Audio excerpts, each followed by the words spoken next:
I think the one thing to do is think about trends that are global. And what I mean by that is, if you're writing a romance story, the way two kids meet in New York is not the same way two kids meet in Jakarta. So what are those global themes that you can bring to bear that are more universal than specific?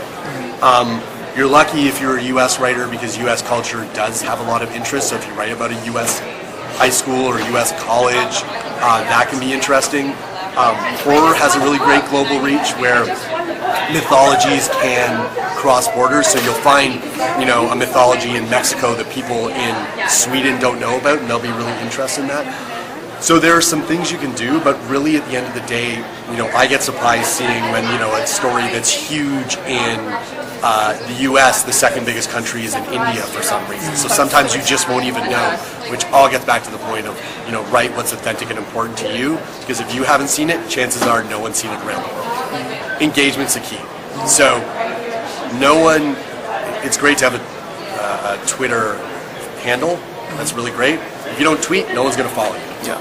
Wattpad, if you don't talk to other writers, your readers, that person who comments, even if the same person comments constantly, they're probably the person who knows your story second best. Talk to them. Understand your audience. Understand what they're loving about it. And that may help you figure out the parts that you can expand on when you're looking to post your next chapter.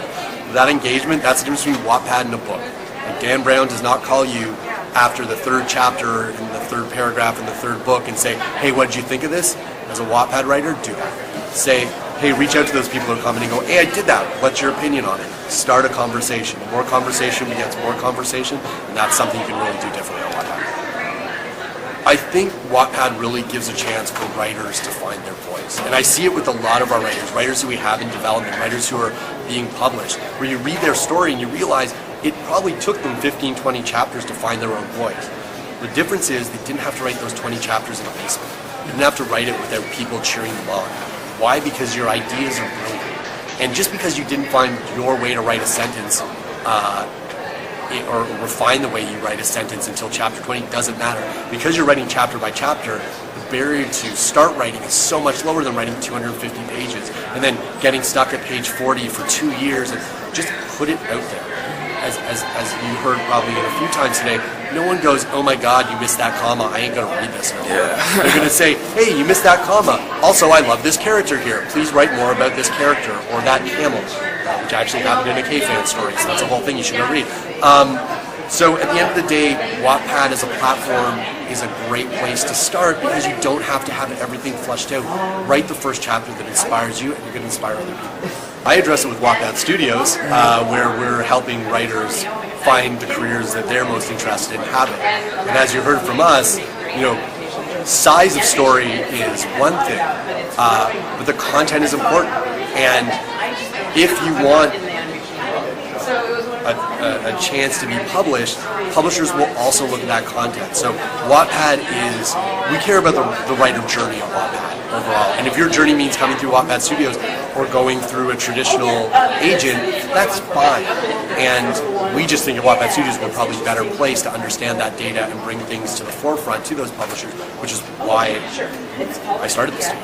Is to really, we know that numbers are important, but we also know the story is what created those numbers, and you can't separate the two. So that's kind of what sets us apart. So absolutely not. Wattpad is no hindrance to your career. Wattpad is more control in your career and lets you get past those gatekeepers who have been telling all of us, those same 10 people who've been telling us all what we're allowed to read or watch on TV for the past 50 years, we're sick of those people. And it's your voices on Wattpad, your backgrounds, your diverse thoughts, your new characters, your new sub-genres, your new big genres and tropes that are going to make you published on TV, see yourself in video games, and if you think about anything other than that, you're going to do yourself a disservice. Definitely post. Originally thought maybe post once a week or twice a week, every day is the most helpful, even if they're just short chapters, and responding to those and putting discussion questions at the end of the chapter to get conversation rolling. Make Instagram posts for the book, like share it on Twitter, respond to comments, and if you can, like read other people's stories and like interact with them, not about your story, but about their story. Okay. Just be like a generous person and nice, and people take notice of that.